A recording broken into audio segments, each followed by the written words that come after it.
model car fans. Welcome to the Muscle Car Modeler. My name is Ral. And this week's build I'm featuring here, this is a 71 Dodge Challenger RT hardtop here. And a really rare car actually, and 71 had some of its changes, 70 being the first year. But I always thought these 71s actually looked really cool as well. And there wasn't much change between it and the 70 version, but the option list did change quite a bit. And they're much rarer with only 27,000 71 Challengers built total. But the option sheet started to see some things disappear, which I thought that was quite intriguing myself, especially when researching these and building it.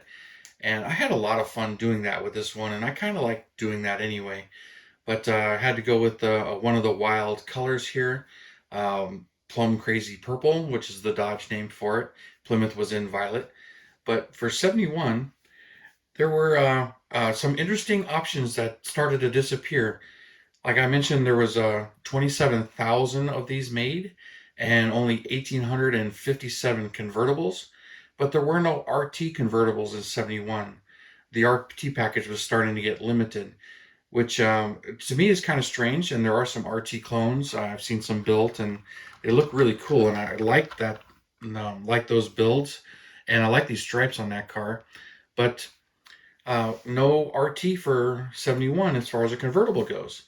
So that limited a few things. The RT package only sold about 4,800 units for 71, but engine-wise, there was some limitations. There was the 340, the 383 four-barrel, then there was a 446 pack and the 426 Hemi, which I built this one as a 426 Hemi. But notice there's no 444 barrel, U-code 444 barrel. For whatever reason, it was not available in the RT package. And I don't believe any 71 Challengers got the regular 440. You can get the 446 pack in 71, but that was it. Now you could get the 4-speed manual and the 3-speed automatic in it, and then the Dana rear end, of course. And it was just interesting that the convertible was dropped. I don't know if it was a sales reason, because they didn't sell very many convertibles. But the Cuda convertible was available in 71, but not a Challenger convertible RT. So to me, still kind of strange. That's why 12 Hemi Cuda convertibles being built that year, but no Hemi Challenger convertibles for 71 RTs at all. Just to me, it's just kind of mind blowing that Plymouth could have it, but the Challenger could not for whatever reason.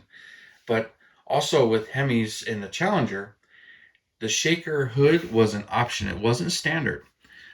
Much like the Hemi Cuda, it was standard. But that brings up this hood.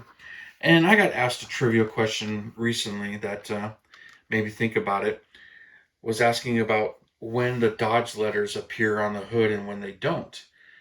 Well, they only appear on the RT hoods like this. And then, of course, the Rally used the same hood, this hood. But the Dodge letters did not appear on the Shaker hood or the Challenger TA fiberglass hood. Those had the triangle on the front instead of it. But the Dodge letters were right here on the front. But that was for 70, 72, 73, and 74 had the letters. 71 didn't. They had this RT decal here instead. So the Dodge letters were deleted. There were some cars that showed up, and I've seen with hoods on it, that have the Dodge letters for 71.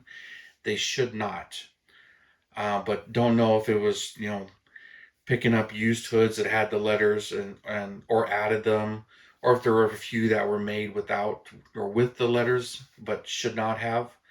But a 71 RT should not have the Dodge letters on the front of the hood here. RT on them like this, or if it has the blackout treatment, the RT would be in body color as a cutout on there. But I always like these double striped RT stripes on these ones. They look really good. And then the RT also has these scoops right here on the quarter panels. They're not functional, but they're there and they're really cool. This one I dressed up with all the options, the color keyed mirrors, put the Go Wing on the back there, which are pretty rare. And then the 71 taillights, which They appear different, but I believe they actually use the same lenses as a 70. They just appear differently on the car. But had some fun doing all of that with this one. But when it comes to this actual build, it's kind of funny. I really wanted one of these, and in the early days of eBay, I actually bought a mint molded in green unbuilt kit, and I bought it for 80 bucks. And I had not built it. I had it, was holding on to it, and I just couldn't get past the fact that it was worth so much money, and I just couldn't build it. So then I decided, when I saw they were going for 125 or so on eBay, and I can get a Modelhaus Resin copy, which is what this actually is, for I think it was like 60 bucks plus shipping. So I turned around, and the kit I bought for $80, sold it for $125 and bought this. So, you kind of do the math. It's like really not too bad, but at the same time, it's just kind of funny. I couldn't get myself to build the vintage kit. And then, of course, years later, I have a rebuilder now that's molded in purple. I had the chrome redone. Probably have the same amount of money in that. And that's just in my stash, and I haven't built it yet. But I knew when I was building this one, I had to do RT with the Hemi in it. So this one's got the 426 Hemi decals in it. The Hemi was still making 425 horsepower and 490 foot-pounds of torque. Had to have the pistol grip shifter in there. So you see that in there. So it had to be a manual. And, I kind of, would like to have a shaker hood on it at times too. Thought about doing that, but I left this hood on it, and I'm glad I did that. And of course, I put the Hemi in it. This is the 70 AMT Challenger chassis that I put in here. Hemi's from one of the AMTs also, which I think was in the 68 Roadrunner. And I get asked quite a bit too why I don't wire my engines. I just don't feel compelled to. It's not something I have to do on every single one of my builds. Um, I do know it adds a little bit of realism, but I kind of enjoy it whether or not I have the wires on there or not. But this is one I actually did add the spark plug wires and the heater hoses to, and just did all of that. And, I like doing that, but, sometimes it's just a bit of work, so I don't always do it. And it's not something I feel that I have to do. But with this one, I did a lot of work to it, got that in there, got the whole 70 Challenger AMT chassis under there instead of the MPC, with the Dana rear end in it and a 4-speed manual tranny, and did the whole over restored thing underneath here. But I did do some filling in. So if you look closely, you can see the trans tunnel does continue, and it's painted purple in there. It doesn't, normally you would see through that and right into where the rear seat is on the bucket. So I filled that in. And also there's a pretty big gap right in here between the firewall and the interior tub. I filled all that in as well. Used epoxy putty to do that, but just filled in some of the holes in the chassis and make it look a little bit better. Also used the rally wheels and the AMT tires on there. And I believe this is a Keith Marks decal. And then some of these other decals are Keith Marks as well. Actually, the white ones are Fred Cady, the RT and the RT stripe. Those are from Cady. And then, of course, the chrome flip open gas cap, got to have that, which the MPC kit had and Modelhaus had. I bought a bunch of those, but a lot of the AMT ones don't have the gas cap. So I bought a number of those from Modelhaus as well. But finished this sucker up, and I always liked that grill. Just a real mean grill there. And then got the Dodge letter in there through the grill. But that's all direct from MPC, just copies right from their stuff. The only thing on this, one of these I'd like to do, is there's a much wider molding that 71s have that run across the front of the hood and fenders. I actually would like to do that in styrene as well. And I did this with the two-tone white interior. Just when you do plum crazy purple, there's a lot of times you just got to do white interior. It just pops and just looks really good. So had to do all that as well. So really enjoyed building this one, and it's a rare kit as far as getting an original. And even the real one's just rare.